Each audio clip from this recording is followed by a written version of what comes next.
How's it going, everybody? Brian Elvers and Dave Meltzer here, Wrestling Observer Radio. It is December 28, 2016, figure4online.com/wrestlingobserver.com. A lot of news to talk about here tonight. And Friday, we're going to be back after the UFC pay-per-view because UFC is Friday, as Ronda Rousey has said in her very rare interview appearances, Friday, because everybody expects it to be on a Saturday. And it's not. And thank God for... And Ryzen starts right after UFC ends, too. So that's right. There's Ryzen on right now as we record this. Yep, I kind of got it on in the background. Oh, man. But I'm like an hour behind. I'm an hour behind on it, though. I started late because I was out with my son, so... Well, let's get into the news here. Let's start with this Ronda Rousey deal. She was on UFC tonight. She's finally spoken about this pay-per-view coming up on Friday. And what did you make of it? Essentially she did about 3 sentences. It was I don't care about money. I don't care about my looks. I just want to win this fight. Maybe she had another sentence that I missed, but short, sweet, and that was it. She didn't look happy. I saw one of the embedded shows. They did 3 embedded shows, so she didn't actually didn't even go on UFC Tonight to do an interview. That's how much not media she's doing. She's not even doing their own television show. And she's not even on Embedded, except she was on Embedded the second episode. The first and third, she was not even there at all. But in the second episode, they showed her going to a photo shoot. And the one thing you got to say for her, which is which confirms everything I was told, is she is in fantastic shape. She's in the best shape I've ever seen her. She's trained. I mean, all I heard from people that know her and everything is that, from as far as training goes, she's trained incredibly hard. She's it's not just light and small. I mean, she's muscular. But it's like no one knows with this. I mean, there's 2 factors. I mean, one is that we don't know mentally what she's got, if this is good or bad or indifferent. And also, Amanda Nunes is, especially early on, is an incredibly tough fighter. She hits harder than Ronda. And Ronda hasn't been with anyone who actually hits harder. I mean, Holly Holm hits better, but is not that aggressive. This is an aggressive fighter. And Ronda, Amanda Nunes pretty much runs through people early and then gets tired. Ronda's never fought anyone quite like that. If she can get through, she looks like she might be in better condition for a long fight, but you don't know that. It's just like cosmetic doesn't, that you would look at that, you would hear about like she's been doing all this running and everything, but running's not fighting. It's like, you know what I mean? It helps, but it's not the same thing, and you can still have adrenaline dump, and if you're really, really mad, and really, really, laser focused too much, you can still get tired even if can run a marathon. So, I actually find this fight really interesting because there's a million factors, and you just don't know so many of them.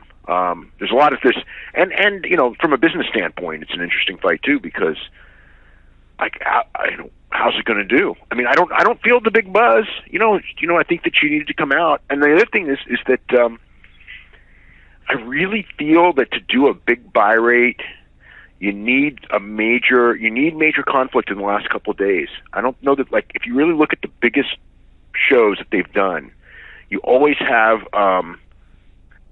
some big, even UFC 200, which was disappointing a lot of people.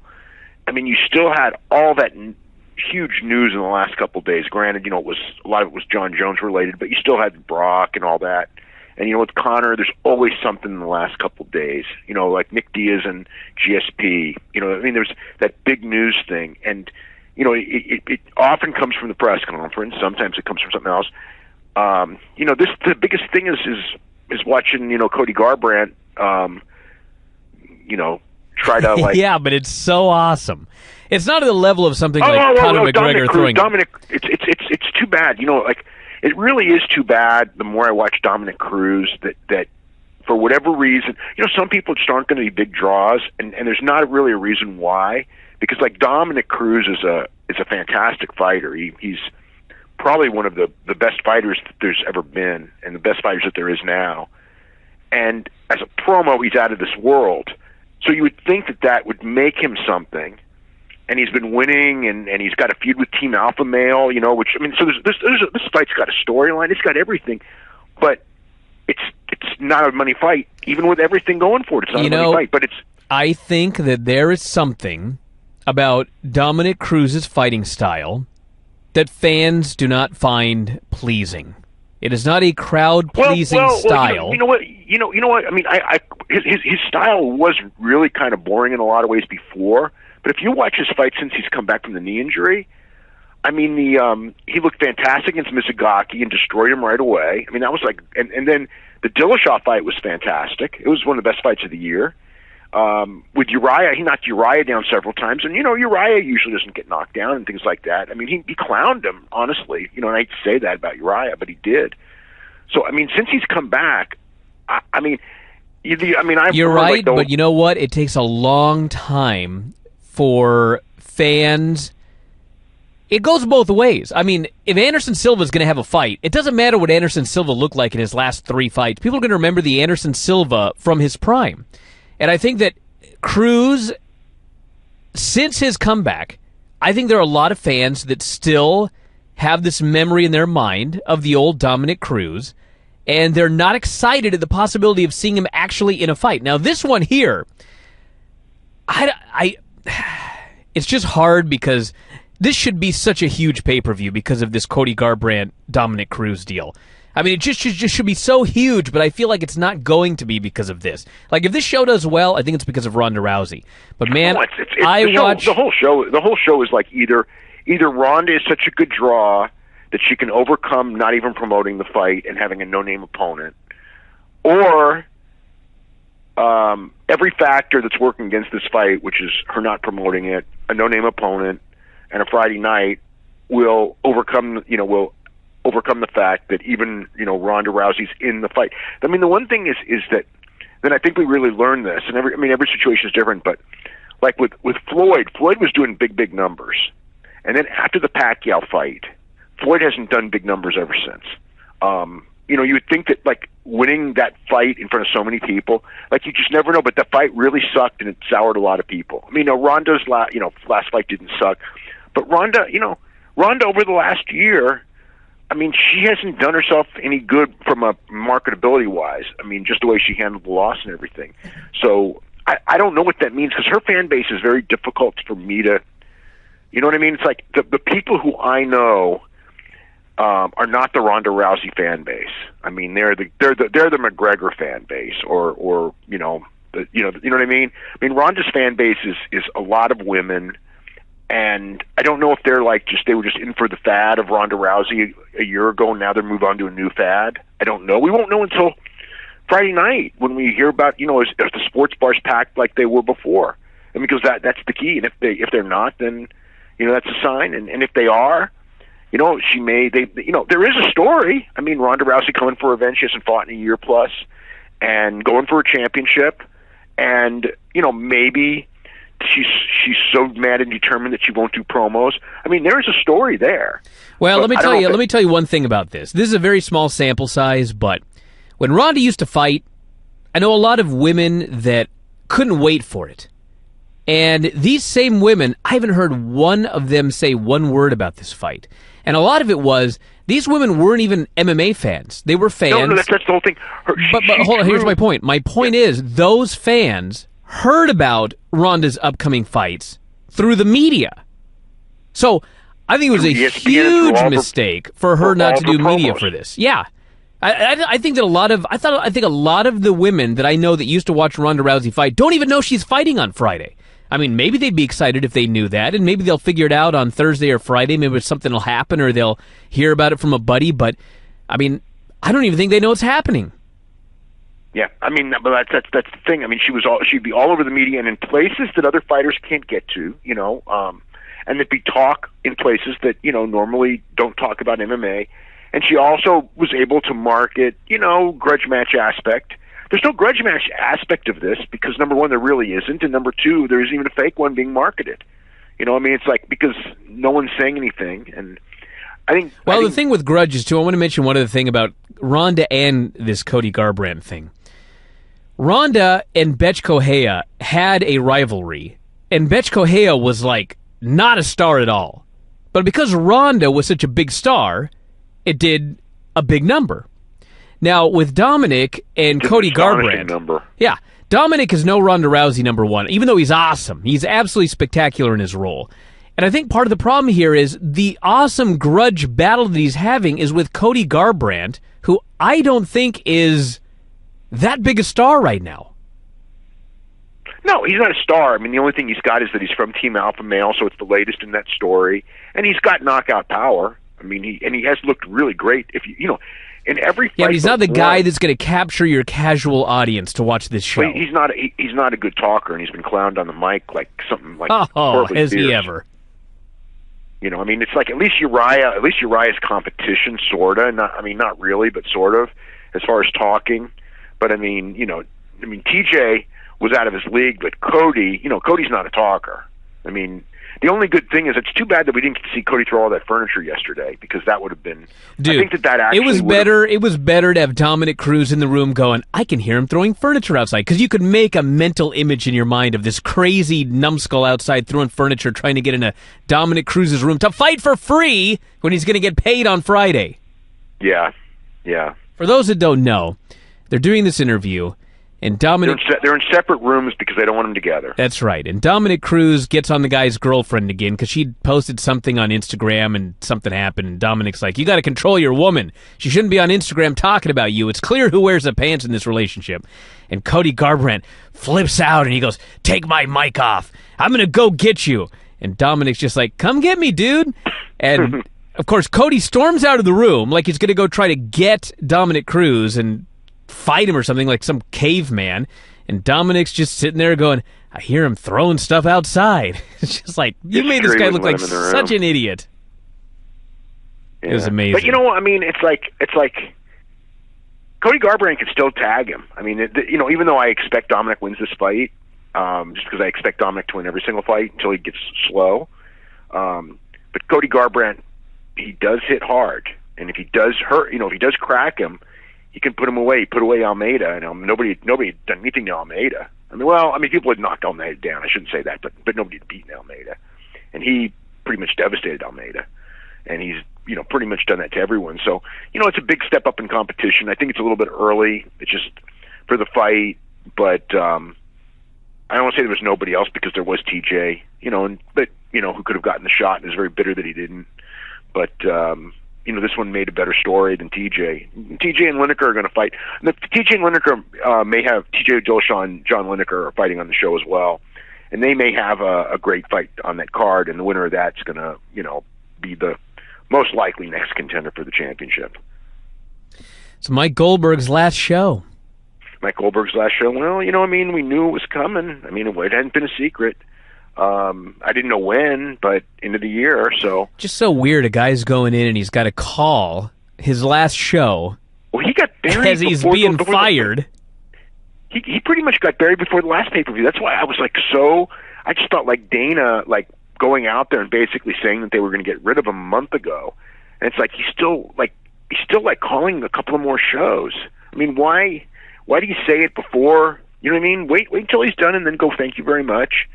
I mean, it's so weird that they did that. And it's also weird that they're getting rid of him for a new guy, and Dana's talking about, I don't think we're going to have this guy till June or July. It's so getting rid of him now? They don't want to renew him. I don't know. I mean, it could be, I don't know what the dynamics are. The odds are it's the new ownership, for whatever reason, didn't like him. Because, I'm not saying Dana loved him or anything like that, but the fact is that he'd worked for Dana from day one. They never got rid of him for the whole time they had him. Mike had, he had some periods and things like that. It's you could, if you wanted to get rid of him, you could have, and they never did.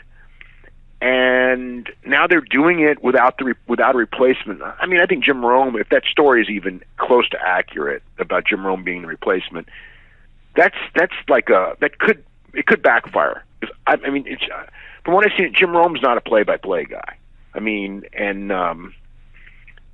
he'd do well. I don't know. I just think him and Rogan, that wouldn't be the right. Yeah, but you know what? The thing Rogan. with Rogan is Rogan knows so much about this sport that Rogan could switch to being the play-by-play guy, and you have Jim Rome just there to do color.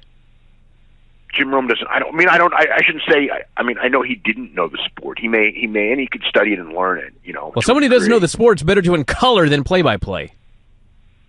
Somebody who doesn't know the sport should not be doing color. No way. You can, if you don't know the sport and you've got Rogan there, you can do play-by-play because you can just call the play-by-play. That's not that. Hell, if he doesn't know the sport, he can't even do that. Yeah. That's you have to have a certain working knowledge of this because when they brought in those boxing guys to do like other MMA, they were almost always terrible. You do have to know. That's where Gooden and Anik are good and have gotten better because they know the sport and they live the sport. I should know that Dana's been all over the place the last couple of days, and you would think that that's because he knows that Ronda's not doing it. My point is, you would think that if there was nothing to the rumors of Jim Rome, he should have said something by now. He almost always shoots down these rumors if there's nothing to them. True, and he sometimes shoots them down even if they're completely true. That's also true. Yeah, so he hasn't done that. Yeah, it could be. The other thing with Dana is that he made it very clear that Ronda's never doing this again. He said that they made a deal, they made a personal deal that she doesn't have to do any media for this show, and she said that was a deal for one show and it will never happen again. So I think that they all realize that this probably, the thing that I get from her right now is that she really doesn't, she doesn't care about money, she just wants to win the fight. She's got money. She doesn't care about the buy rate. She used to always care about the buy rate. I remember with Sarah McMahon, like the day before the fight, I think, or maybe 2 days before the fight, and she was like, "Man, I just don't think this one's going to draw," because Sarah didn't promote it well, and there was a dynamic, and it wasn't the biggest one that she did. In fact, I think it was the weakest one that she did. Actually, was the Sarah McMahon fight. I'd have to look it up, but she was like, that was a big part of her from the Liz Carmouche fight, from even with the Miesha Tate fight on Strikeforce, where she really kind of came into her own as a star. She always had that mentality, and now it's like she does not care because it's like, I don't think that she cares about her paycheck on this one. She's got money. I think that she's just looking for, I don't know what it is. I guess vengeance on. She's so bitter at so many people that she doesn't need to be bitter about, but that's a different issue.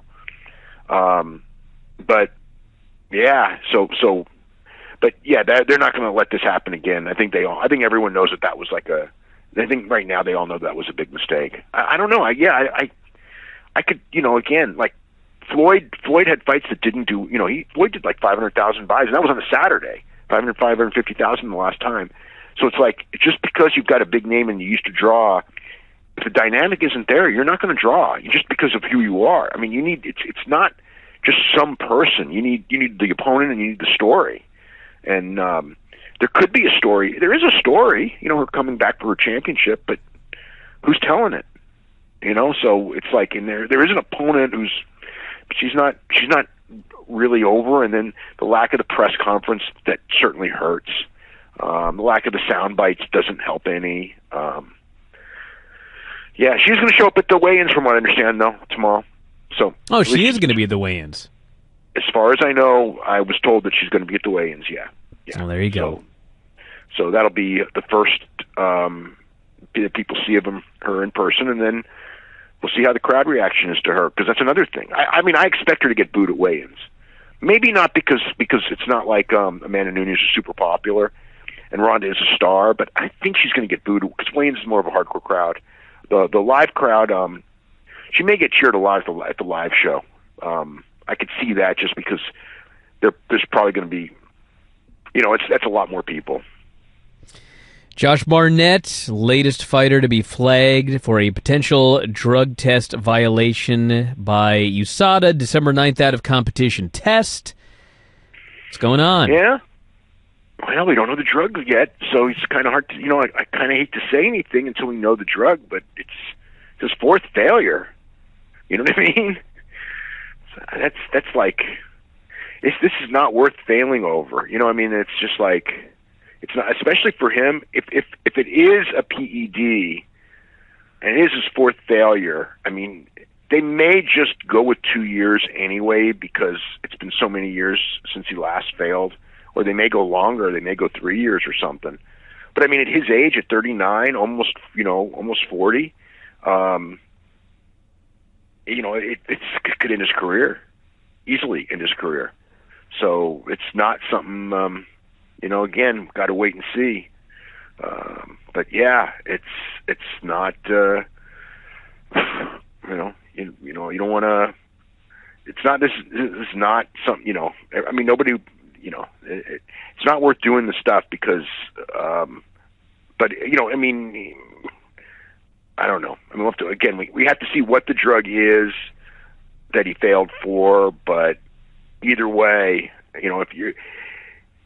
it's not. For him, it's hard to give the benefit of the doubt either because of his past. Moving on to pro wrestling, what did you think of Smackdown this week? I thought it was great. It's funny because the American Alpha won the tag team titles, which going into the show, I don't think anyone expected that or saw that one coming. So, I mean, at first, my thought on the way that they were bringing American Alpha in, when it comes to like baby faces that are long-term baby faces, I always think that you want a long chase because I think the chase makes the storyline bigger, and then when you finally capture it, it's bigger. It's big. So originally, when I thought, it was like, Jesus Christ, no chase at all, and now they're already the champions. What's the goal and everything? But the flip side is that they've done such a bad job with Jordan and Gable, and those guys were dying on the vine. So it's almost like, you know what? They need this because they're just dying on the vine, and they have so much potential. So I guess it really was the right thing to do because they had botched them so bad. I mean, it wasn't, but now it is, so to speak. And I mean, the other thing is, I hope that they do a program with Orton, and whether it's Harper or Wyatt, it doesn't really matter. Because the one thing about that match is that Randy Orton is, in his way, better than anyone those two guys have ever been in the ring with. And he made them look like, the thing with, Randy's got that credibility as a star, and Randy's really great at certain aspects of pro wrestling. I mean, with some guys, he's not the best opponent, but with them, I think he's better than the best opponent because he's got the star aura. So when he sells for them, they become stars, and he's so smooth that he makes Chad Gable look like this frickin' super wrestler. So, I mean, just again, the last couple of minutes of that match, I thought were just great with Randy Orton, with both Jordan and Gable. And Jordan and Gable, from a certain standpoint, as far as athletic ability goes, I mean, these guys are really special. And so yeah, I thought that was it was a great move to do it, even though it would not have been 3 months ago. It would not have been. Speaking of the devil, who's Josh Barnett's on the screen. He's managing one of the. How about that? Yeah. I'm an hour behind, so actually he was on the screen there. He's managing Alyssa Garcia, but this fight actually took place an hour ago. But anyway, when you're listening, it's more than an hour ago. But so anyway, so as far as that goes, I thought that was really good. I thought there was some intrigue with the new La Luchadora. It's something. It's different kind of question. My gut is that it probably ends up as Mickie James. I mean, it wasn't Mickie James. I think it was Deonna Purrazzo, or although it certainly didn't look like it. It's a quick glimpse I got. That was the name that I was told. But I think it's a cool. There was an in-depth investigation online on Instagram, and this La Luchadora definitely had the exact same fingernails as Deonna Purrazzo. Yeah, I had heard it was Deonna Purrazzo, but it was funny because when they showed the close-up, I thought it was Ember Moon, and obviously they do not look anything alike. But it was the mask is covering her, so I don't know who it was actually, but that would make sense as like an introduction of Mickie James. I think that would be pretty interesting. So she could feud with Becky Lynch, which if that's the case, that would leave Nikki Bella to go after the championship, which I could see. We're coming in WrestleMania season, and you start getting, the people like the Roman Reigns and the Nikki Bellas and the people like that that they perceive as the top stars getting in that championship picture. I mean, Nikki's first going to work with Natalya, obviously. And, but I think that's where you kind of transition into. And then the three-way, I mean, I could see AJ. AJ did a lot more than the week before. Obviously, he did a little less than usual, but not much less. But he's so absolutely fantastic that, I mean, when he was in there with Ziggler, it was some really good stuff. And then when he was in there with Corbin, I mean, Corbin looked like a star out there. So I mean, it's like it was the match. I thought that match was successful. I thought John Cena was tremendous on his promo. Very confident.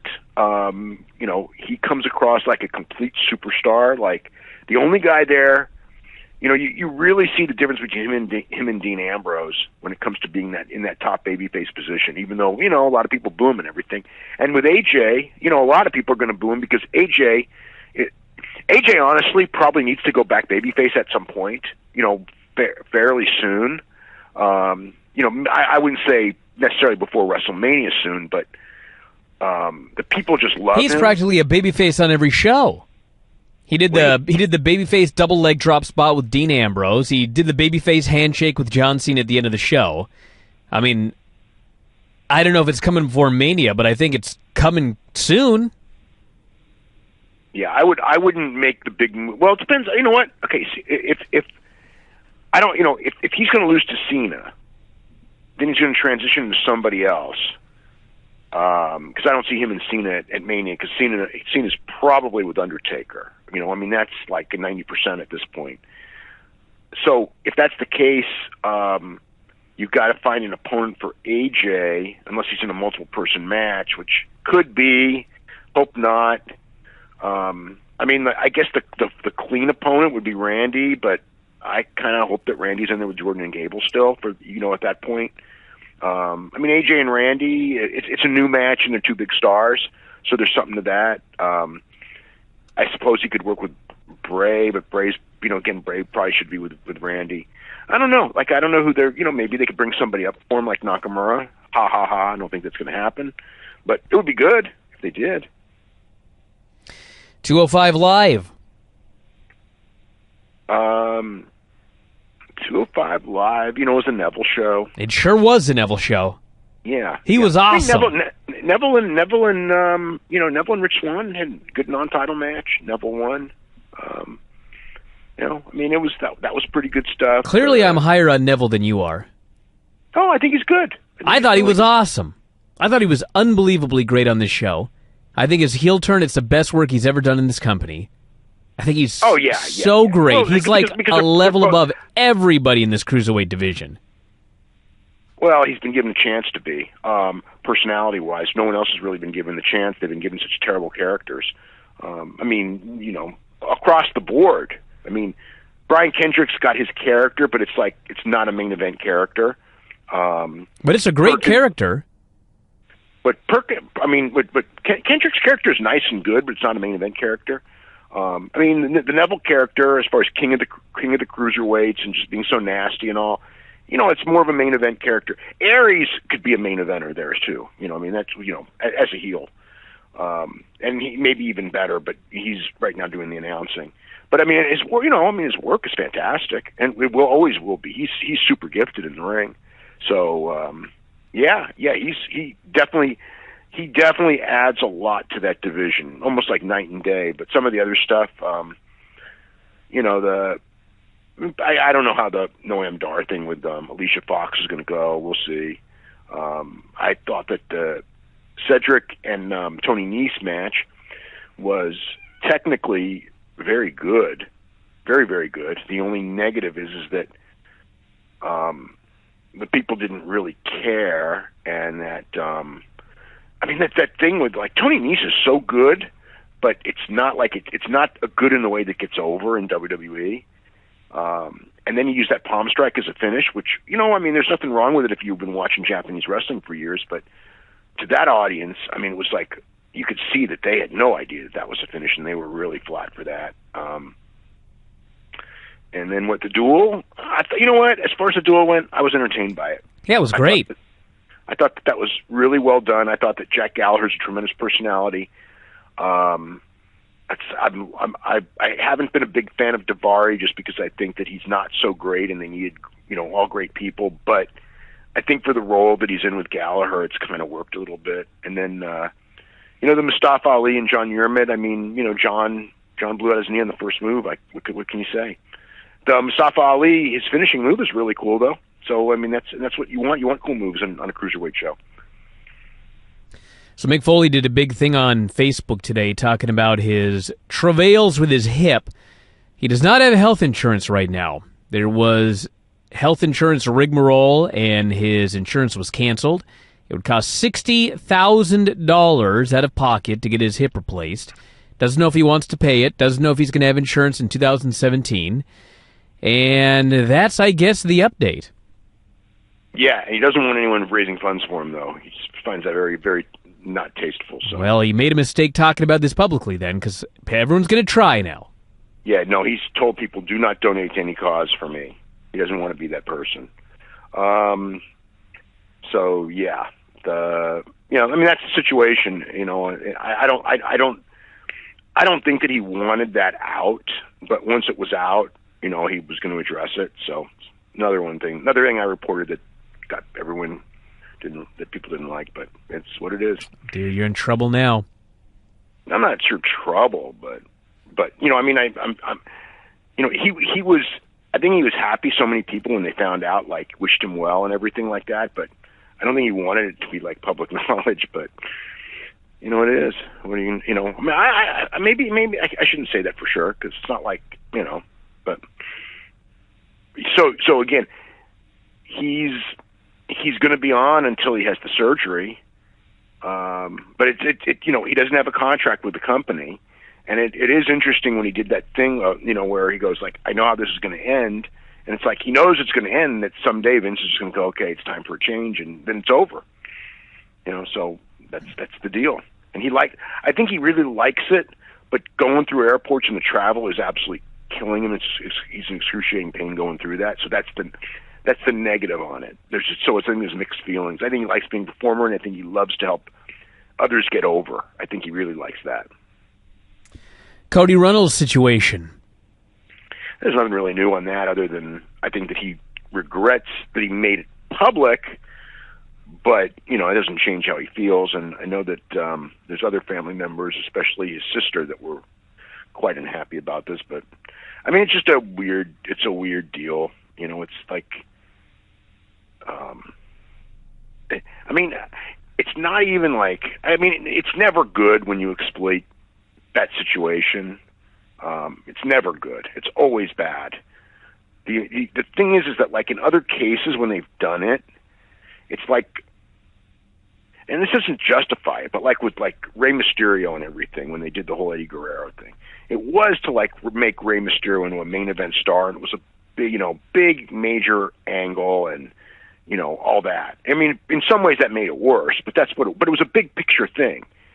With Charlotte, I mean, it was an attempt to really, build up a match with Paige and elevate the women's division. I mean, there was a long-term thought of it. It was that one to me was completely terrible, on so many levels. It was horrible. I'm not defending it, but it was a big picture thing. This was literally, it wasn't as bad by any means as the other two, but it was to set up Dustin getting squashed in a 2-minute television match. It didn't even need an angle anyway, because it was so nothing. It's why do you make it, do something that, clearly hurt his friends and his family, for the sake of nothing? So that's where that one was, pretty bad. But I mean, it's, some people will just go, it's kind of my reaction when I saw it, in the sense of, yeah, this is tasteless as hell. But my God, compared to the Reed Flair thing last year, it's nothing. It's nothing. But, I always get annoyed because I know what he thought, in the sense of, especially when, later. And I know, people, people want to, defend it or something, and are always, some people, tweeted, some photo of him posing with, some action figures with polka dots. And then, it comes out that, well, WWE, pretty much set all that stuff up for him. It wasn't like he did it, and it's everyone who knows. It's not like he. It's whatever. It's everyone who knows that he did not want to be remembered for that. I mean, I know Cody came in with a polka dot and a ladder and everything like that too, and it's just something that they symbolize. But I know what he thought, and and it's not like he kept that a secret, and it's not like his friends didn't all know, and all that, and it's just like I just find it bad because it was like he really made the point, and it was just like, they don't care. So that to me is kind of tasteless, the tasteless thing. I mean, I think Cody's thing was very different from how I viewed it, but he wasn't happy, but he doesn't want to be a complainer, but he did once he got it out, and I think he again, I know he wishes he never said it, but that doesn't change the fact that he was very sad about it. We got the New Japan Tokyo Dome coming up on January 4th. You've got a story in the Observer looking at the main event. Any last-minute notes here? Well, it's got a week. We got, well, not a week, but, well, it is essentially a week because it's late Tuesday night next week when it happens. But, yeah, I mean, it's really, it's like Omega and Okada, you may go out there and have, like, the match of the year. I think there's actually a really good chance they will have something approximating that, but it's almost like, I mean, it's a weird thing because when I think about that match, it's almost like your expectations are so high that it's almost puts incredible pressure on them because the Dome's tough. Dome's tough to have a good match in. I mean, people don't realize it because Tanahashi and Okada had all these incredible matches there, and AJ and Ibushi and Nakamura and Ibushi and Nakamura and AJ had incredible matches. But it's really hard to have a good match in that building, especially now, where it's not sold out or anything like that. But you're so spoiled because of those guys being so great that it's like, well, it's the Tokyo Dome. It's the main of the Tokyo Dome. Of course, it's going to be like a 5-star match because it's Okada, who's like, Okada's fantastic, and Kenny's is probably the most talented guy, or among the most talented guys in the business. And so, I think he's, it's hard to say. There's guys talented in different ways, but he's one of the most talented guys in the business. And as far as talent for having a fantastic match, when Kenny Omega turned it on this last year, in every big Kenny Omega match, when the pressure was on, Elgin, Tanahashi, Naito, the 2 matches with Goto, those matches were just freaking incredible matches. And Okada, when the chips are down, always has an incredible match. But it's like, I almost feel like I did, but when the Bret Hart, Shawn Michaels Iron Man match, when I was going down to L.A. for that match, and on the plane, and going like, this match is going to be like the greatest match I've ever seen in my life. And it really wasn't. And it was almost like it was a disappointment. It shouldn't have been. They really had a good match, but your expectations are so high, that it's almost like, when you go to a Flair Steamboat match, and if it's not 5 stars, like if it's 4.5 stars or 4.25 stars, you go like, oh God, it wasn't really that great. It's like, it really was great, but no, it wasn't like match of the year. And it's like this one, it's like, if they have like a great match, it may not be good enough. And the other thing is it'd be very interesting to see what they do. I mean, they got a lot of plans on expansion and everything like that, and I think that it's time to put the title on Kenny. I'm strong on Kenny being champion right now. I just think it's the move. I really feel it's the move to make. Okada doesn't need to win right now. Okada's already made. It's not like if Kenny loses, he's done by any means, but I just think the time is right, the place is right, the momentum is right. But I don't know these. I don't know. I don't want to say, but I think that he should win. So we'll see what happens there, and then Tanahashi and Naito. I'm sure they'll have a really good match. It's the stakes are high. Tanahashi's, it's Tanahashi on a big show. I'm sure it's going to be good. And the key one, is the Kushida match. That match could be absolutely phenomenal. I watched like the interaction those two guys had, and it felt real special to me. Like this could be, but I don't know. If it was at like Sumo Hall, I would go like that match is going to be like steal the show. But at the Tokyo Dome, I'm not sure if it will or it won't because it's just a tough deal. That kind of technical wrestling at the Tokyo Dome doesn't usually do. It has its troubles. Ricochet and Will Ospreay. Yeah, I watched their match from the Dublin show, and it was pretty sensational. It was 28 minutes of Ricochet Will Ospreay with everything that you could think of. It was pretty. I got to watch it again, maybe, but I thought, okay, so I've seen. Let me see. I've seen 2 other matches. Or 3? No, I've seen 3. Okay, so I've seen 3. I saw one in Reseda, I saw one in Dallas, and I saw one in Tokyo. Tokyo I didn't see live. The other 2 I saw live. I was very much better than the one in Reseda. I thought that it was probably a little better than the one in Dallas, but I don't know that it was better than the one in Tokyo. But I think a lot of people will find it better because it was longer and they did more moves. Athletically, it was better.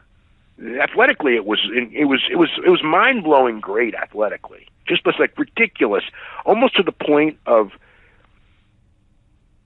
they were so inventive of new stuff, and then they were like, one guy would do this incredible thing, and then the next guy would do this incredible thing that was, you just, like the first time you saw it, it's like, wait a minute. And then the other guy would do the exact same thing. And it was almost, I don't want to say that's bad, it was, but it was, I mean, it's funny. I feel like I'm like knocking the match, and I'm absolutely not. The match was a match of the year candidate. I mean, it was just phenomenal, but it was almost like it was,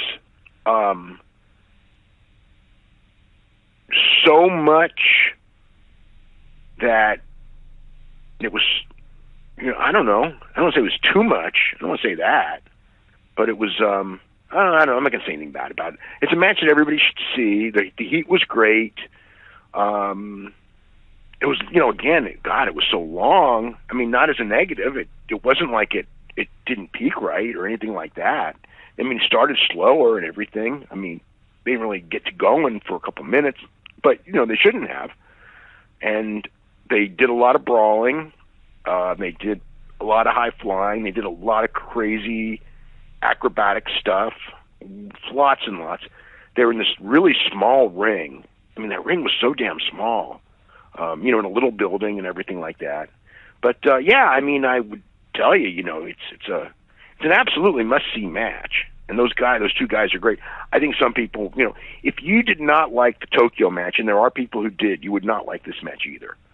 If you loved the Tokyo match, you will love this one because it was more athletic than the Tokyo match. But I thought the Tokyo match was a little more, I don't know, it felt more like a match in some ways. And this one almost felt like they were showing what they could do. Expressing themselves artistically, I think they almost use that term, but it didn't. And I'm not saying it didn't feel like a match because that's not fair to say, but the Tokyo match felt like a more intense match to me. So at least so far, I would say that my favorite's Tokyo. But I mean, it's great. I mean, I loved the match in Dallas, and I thought this was better. This was definitely better than the match in Dallas, and the Dallas match was phenomenal. I mean, this was steps and stages better than the Dallas match. That's how good it was. All right, let's jump into the mailbag here. Mailbag at WrestlingObserver.com if you want to send questions to the show. Moses here says, is there a possibility that this upcoming WrestleMania will have little to no impact on the WWE Network subscriber number? In what sense? It's going to go up. It's going to go up that week. I mean, it always does, for sure. Will it sustain and all that? I mean, I expect them to have some growth next year. I mean, but yeah, WrestleMania will have an impact on it, sure. This person here says, to my knowledge, Dave's first PWG show was out of nowhere at the beginning of 2015. How did PWG get on your radar, and what brought you to start attending their events? Okay, so Chris Hero was at a show in this area, and he basically said, you really got to go. Just got to go. And I said, okay, I will go. Well, that was easy. Yeah. He just goes, you just got to go once. Just go. And then I went, and it was like, wow, I should have been going for 10 years. This is great. So that's what it was. It was all Chris Hero's fault.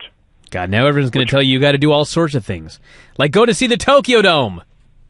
I'm going to go to Tokyo Dome soon. I'm Soon? Well, this year's too late. No, I'm.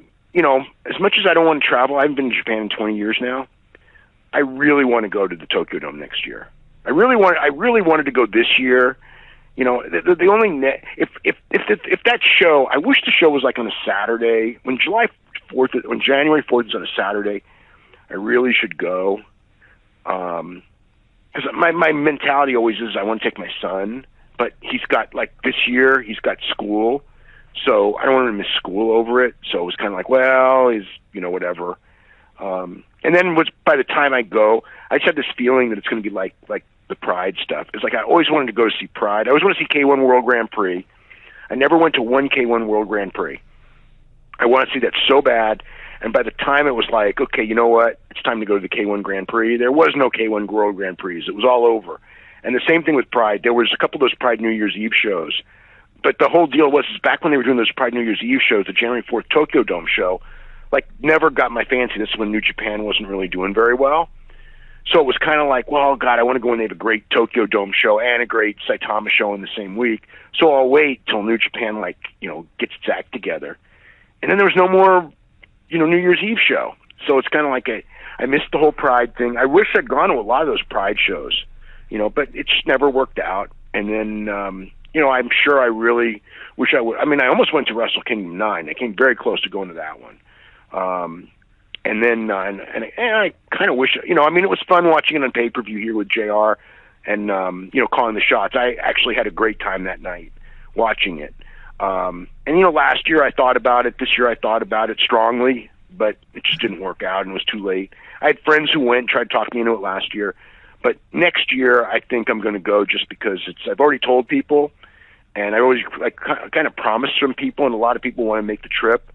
So I do think that next year I'll probably go, to the Saitama shows, the Rising shows, the Tokyo Dome, a couple of, a couple of the Korakuen shows that week, because there really is so much to see, and so many different promotions, and they're all right there for you. You know what I mean? They're all in Tokyo. It's not like there's a lot of travel. It's not like you got to travel 6 hours to see them. They're all within if you stay at the Korakuen area, they're all but Rising's within walking distance, and Rising's not a bad trip. That's and travel in Tokyo is real easy if you know how to navigate the bus system. And I don't know how now, but I learned it really quick when I went before, so I know I can learn it really quick again. So yeah, and I love Tokyo. I love it. So I would say that I am strongly suggesting that I'm going to go to the Tokyo Dome show next year. Well, there you go, everybody. You heard it here first. Is AAA interested in using Rey Mysterio again like they are with Alberto El Patron? Could you see him going back to WWE on a part-time schedule? Well, the Rey Mysterio thing has to do with the contract with Lucha Underground. He's under contract to Lucha Underground, and as long as he is, he's not going to WWE. AAA, yes. I'm sure that they want him for Triple Mania. I'm sure they want him for a big show here and there. I don't know how it's going to work out. I don't know what the everything is, but as far as WWE, would WWE take him back? I know for a fact that they would, but and again, WWE doesn't want these companies to do well. I mean, it's like I think that anyone who sees the landscape of what's happening now and everything understands. I mean, it's very much like there was. Nobody will say this, but what happened was this last year when a lot of this with the idea of indie wrestling got strong, and Flow Slam's a big part of it, because it really happened when the Flow Slam thing was announced, that all of a sudden it's like, well, you know what? Somebody might be able to put something together that's actually you know what I mean, past this tiny little stage. It's like, and then, kind of like the notoriety a lot of these companies got, and a couple of the guys got. I mean, there were guys who got to be stars to a degree in this country where they're being covered in Sports Illustrated, even on the website and places like that aren't their guys, and they're, talking about them like they're as good as their guys. And I don't think, WWE, it's not like they want everything, because that's ridiculous. You can't. I mean, Vince did want it first. He wanted everything. And then it became just ridiculous because you can't have everything. So then it was, once he beat WCW, it was like, well, I'm not going to acknowledge anyone like TNA who's got TV, but, whatever. And now, it's like, I think that with the internet and everything like that, there's kind of like this opening that, well, anyone can, once people, this generation that's on the internet, they just click on and they can watch, guys all over the world, Will Ospreay and Ricochet have a better match than, 95% of the guys in WWE could have in their dreams. And I don't think that, I think that they don't want those guys on the outside. They want them on the inside. And Ray, Ray's a superstar. I don't think they want, they like the idea of Ray and Lucha Underground, but he already signed the contract.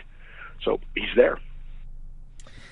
Jeff here says, how was WCW able to bring in Nails to wrestle Sting in 1993 using the exact same gimmick used in WWE without facing legal repercussions? I don't know what the whole situation is. I don't know. I don't know if they changed it just enough. They changed the name. Perhaps there was the idea that you can't trademark that costume because it's, it's not like it's their costume. It's a prison costume. You know what I mean?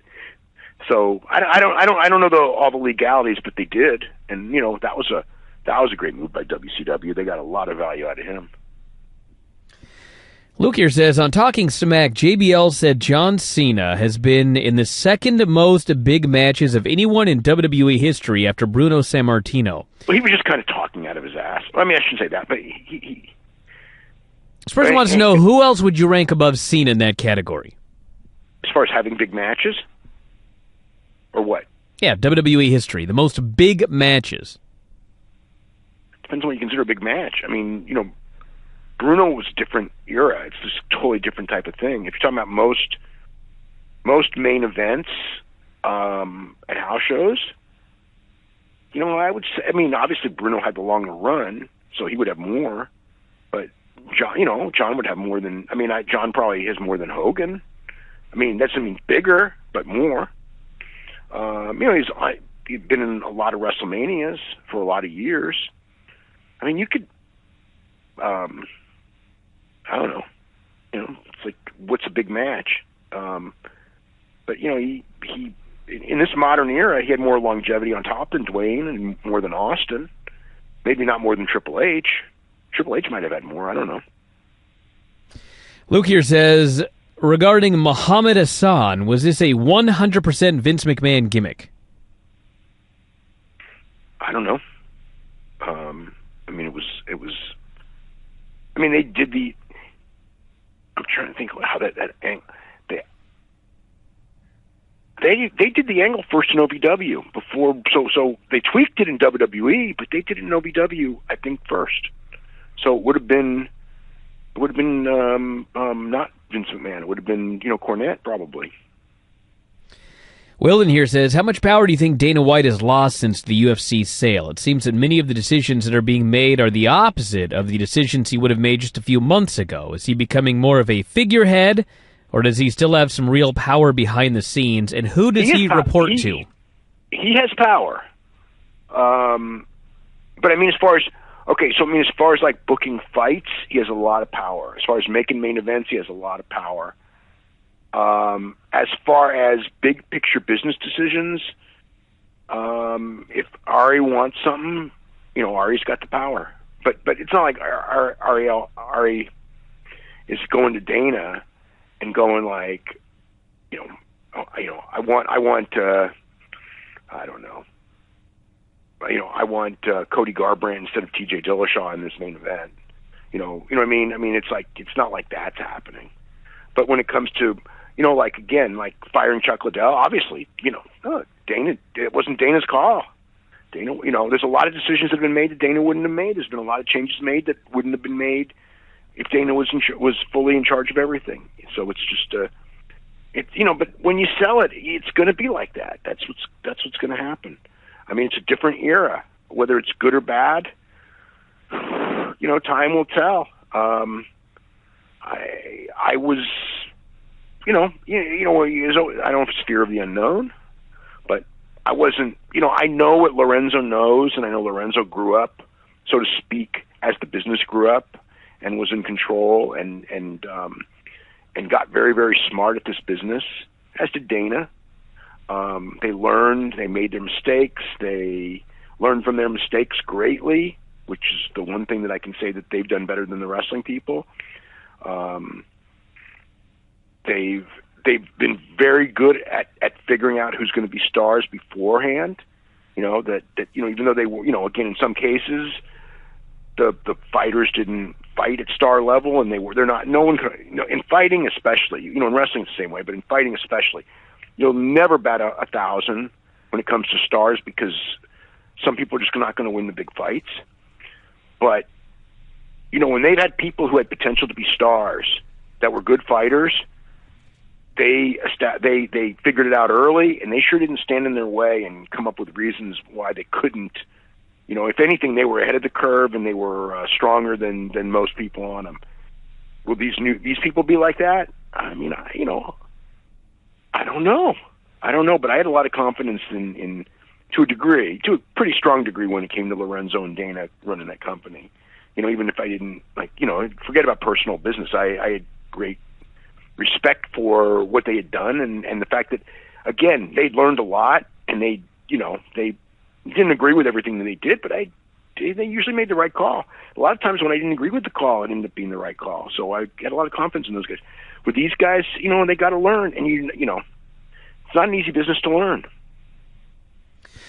All right, everybody. On that note, we're going to wrap it up. We will be back on Friday night. Friday, UFC 207 with Ronda Rousey in the main event, and the Cody Garbrandt fight with Dominic Cruz. Lots of stuff coming up there. Yeah, there's Lineker and Dillashaw, Dong Young Kim and Tarek Safadine. Did you see Johnny Hendricks? No. I didn't see, but apparently he's really mad at the media as well.